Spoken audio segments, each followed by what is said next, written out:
everyone. Welcome back to Write the Book with Tracee. It's February 2020, and we are in week 5. Let's get started. Before I get started on the topics for week 5, I wanted to remind everyone that you should go to my website and make sure that you are following along on the blog posts that go along with each of the videos.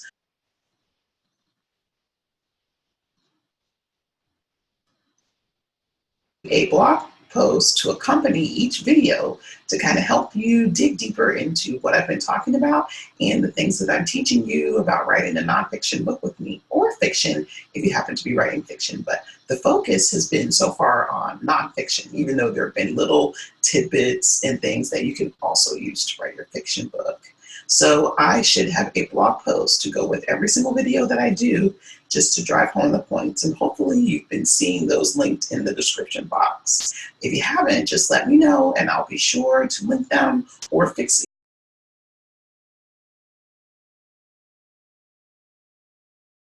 Let's get started. This week's post is about what is your book's different components that you need in order to put the book together. One thing about fiction is that you don't need really everything.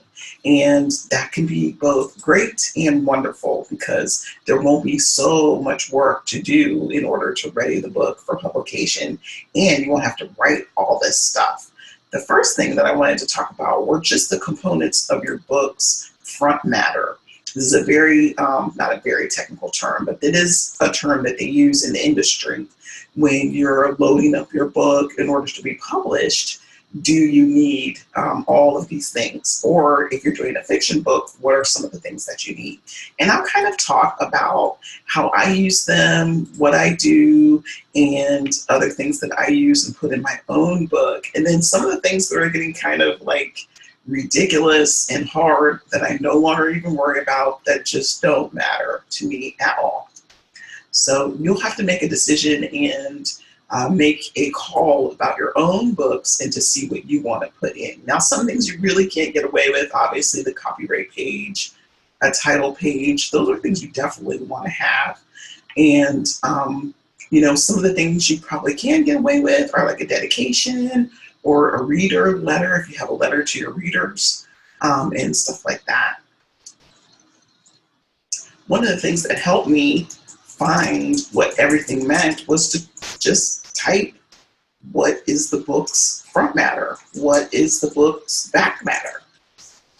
And I was able to find that online and figure out everything that it comes with. You can see right here on digipod.com, which is a blog. Everything is there that you want to know. I'm not giving any credibility to this website, and I'm certainly not taking away any credibility. It's really up to you.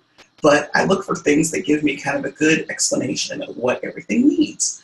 Obviously, half and full title page will be the very first thing people open up and see. It will be usually the first page on the book. And it also might have some decorative writing that kind of matches the font on the cover. So that'll be very important to know. The other things is that if it's just the half title page, you'll just have the title and the author's name. And that is pretty universal and pretty standard across all books, whether it's fiction or not fiction. The copyright page is all the information about your book's copyright and who it's by, the ISBN number, if there's a Library of Congress number, your publisher's information. Even if you're self-publishing, you may have created your own publishing company in order to use there. A disclaimer, the book cover designer, and things like that. I can show you in my own books what all of that means and what it looks like. So just bear with me. I'll go to my Kindle and I'll show you some of my own stuff and what I use and what it looks like. These are the things that I feel most people, most readers who just want to get to the meat of the book and want to get to the information or want to start the story or what have you, that they will do in order to just get to it. Most people, I feel, don't care about these types of things and what they mean, and they also just aren't interested. Now, a point where you may be interested is in the dedication page and the acknowledgements. The acknowledgements to me are places where you can find nuggets of gold information. What that means is that if you are looking for an editor or a publisher, you can find good information about who someone's editor or publisher is, and that can be a lot of fun. When you are thinking about that, when you are thinking about people that you want to target, it can be very important for you to have that information because maybe you want to target them. Maybe you want to talk to them, and maybe you want to send them a query letter. So let's just take a look inside one of my books. The third book in the Parker Brothers series is called Fatal Opposition. And obviously you have the cover here, which is the first thing people see. And then you have the title page that you also see. And here is the copyright page. This is all the information about the book, when it was published. Also, if you're looking for a cover designer, right here is who did my cover design for 2 of my books that I released in this series. And then my editor, if you want to just Google who she is and find her information and send her a query about editing your work and how much she charges. One, you can just email me and I will let you know that for sure as a resource. And then you can send a sample to her and she will come back with a quote to let you know how much it's going to cost. I also have, and also by me, I list the other books that I have and I link them, which is very important in ebooks. Obviously you can't link them in paperback books because it doesn't work. Paperback books are not touchable touchscreens, they're just paper. And so if I want to make sure that you buy my books, I want to have them, to be able to give to you. And I want you to be able to find them easily and be able to purchase them. Some of the links are not probably going to work because sometimes I format the book myself, or I try to. This one wasn't formatted myself, I don't think. The more books you do, the harder it's going to be to remember what in the world is going on. But obviously we're in this book, this is Fatal Opposition, and so it is not linked because you wouldn't maybe it could just take you back to the beginning, but you should know which book you're actually reading, but you don't have these 2. And so you'll want to know if you picked up Fatal Opposition and you don't have the first 2, hey, I want to go back and read those first. Anchored Hearts is 99 cents forever, by the way. And then the acknowledgements. I acknowledge my editor and friend, Amber. And, at some point in time, it gets really hard to say more and more things in the current series that I'm doing with Whatever May Come and A Current Affair, which is coming out soon, next month, and other books. I just think, what can I possibly write here? Who else can I possibly thank? You can thank your family as much and as many times as you want.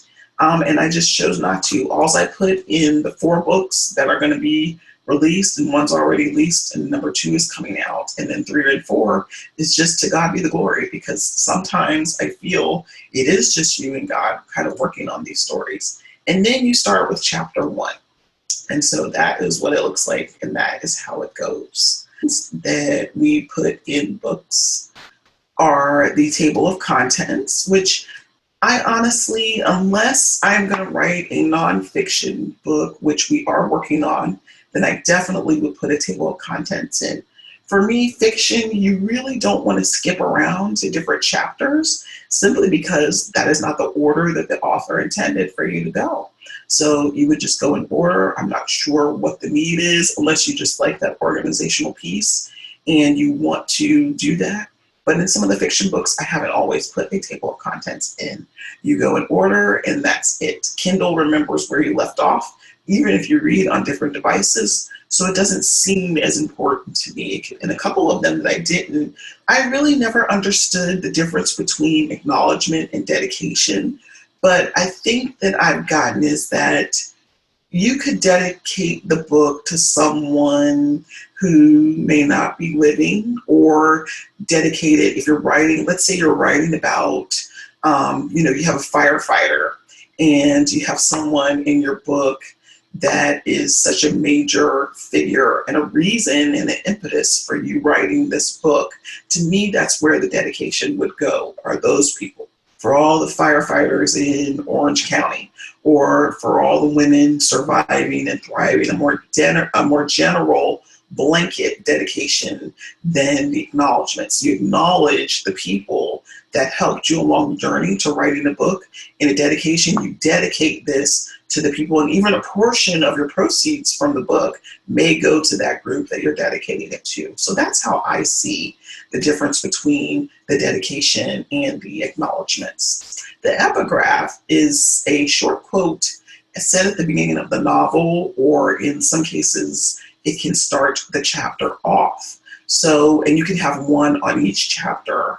So it's usually from some other place, either the Bible. Let's say you wanted to, this is something that I've done in other stories, fiction stories. I have summed up the chapter into a succinct saying, like, the road is not given, or the race is not given to the swift or the strong, but those who endure to the end. That is a Bible verse that I could use to kind of say it kind of sets the tone for the chapter. Like, there's going to be a race. You may come out broken and battered and bruised, but you'll still have survived. So it's almost setting the tone for that chapter to let you know that something is going to happen here and somebody may get hurt. It doesn't have to be that, but that is how I have used it in the past, kind of to say how something resonates, and also to give some kind of clues about what is going to happen. It even says in this description from Digipod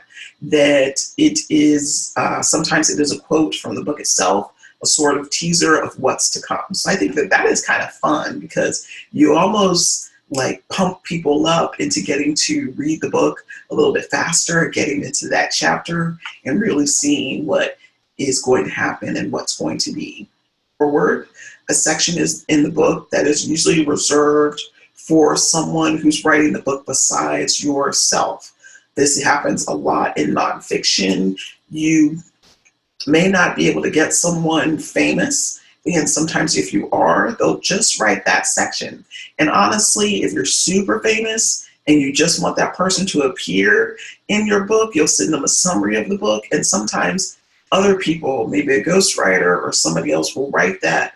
The famous person will read it and kind of give their signature or their stamp of approval, saying, yes, you can use this. Yes, you can use my work.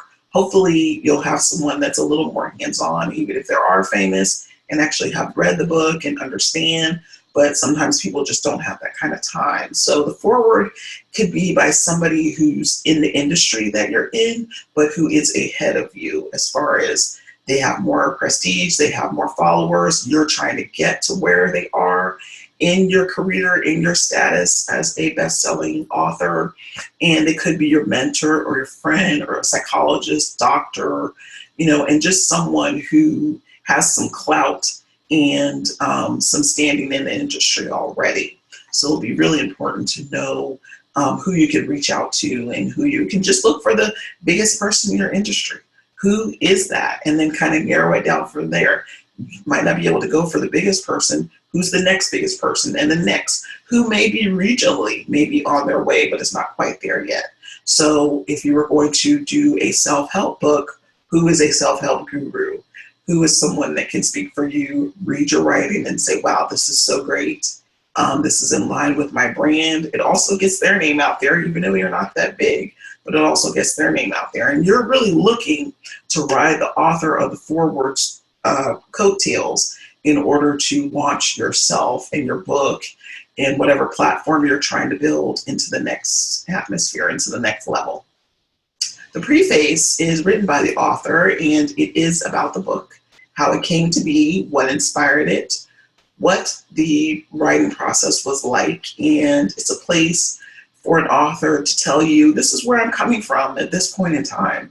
This is why I've written this book, and this is what I have to say, why I have to say it, and why I felt a need to tell you about my journey and how it came to be.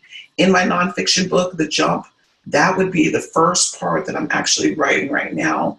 in addition to why or who would use this book, why you need this book, and where I was at in my own journey that caused me to want to think about things as far as getting my ducks in a row in order to write this. So that's where the preface would come about. The next thing is the introduction, and you can either like introduce yourself, introduce the content, what kind of background do you have in order to be able to write this? Where are you coming from? Who are you? Why do I care? And it's an important place for you to tell the reader any facts and things that they need in order to be able to understand the book more fully and engage with you. Finally, the prologue is a scene that comes before the story. Again, probably in fiction books, not necessarily in nonfiction. I believe that you should only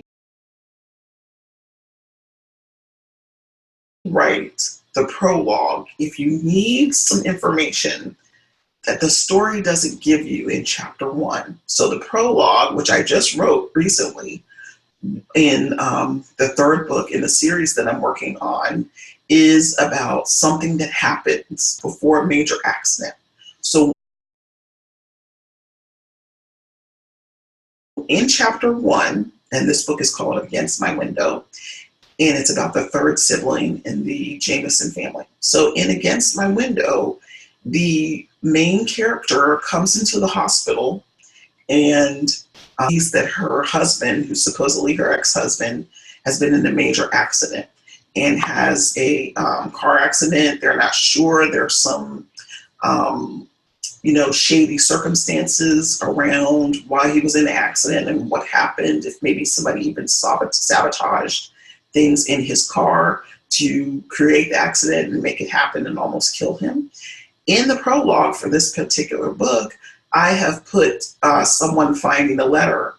And what it is, just to give a little bit away, is that the husband wrote a letter to her to say, if something happens to me, this is it. And so in the prologue, I show someone rummaging through the house and finding the letter. And the letter is, the person that finds the letter tears it up, throws it away, but a little piece of the letter is left and falls under the desk. And so the wife will find that later, but there is a time lapse. The accident doesn't happen right away. The husband believed that somebody might have been trying to kill him. And so he wrote a letter to his wife saying, this is what happened, and I want you to find out. And if you're reading this letter, maybe I'm dead. I really think you only need a prologue if you're going to have a time lapse. So the time lapse from the prologue to chapter 1 is maybe just a few months. Even if it's a week or 2 weeks, I would probably write on chapter 1, 2 weeks later or 2 months later, just to show the time lapse. You have to be very careful with the prologue in fiction, simply because, I assume people think that there's going to be a time lapse.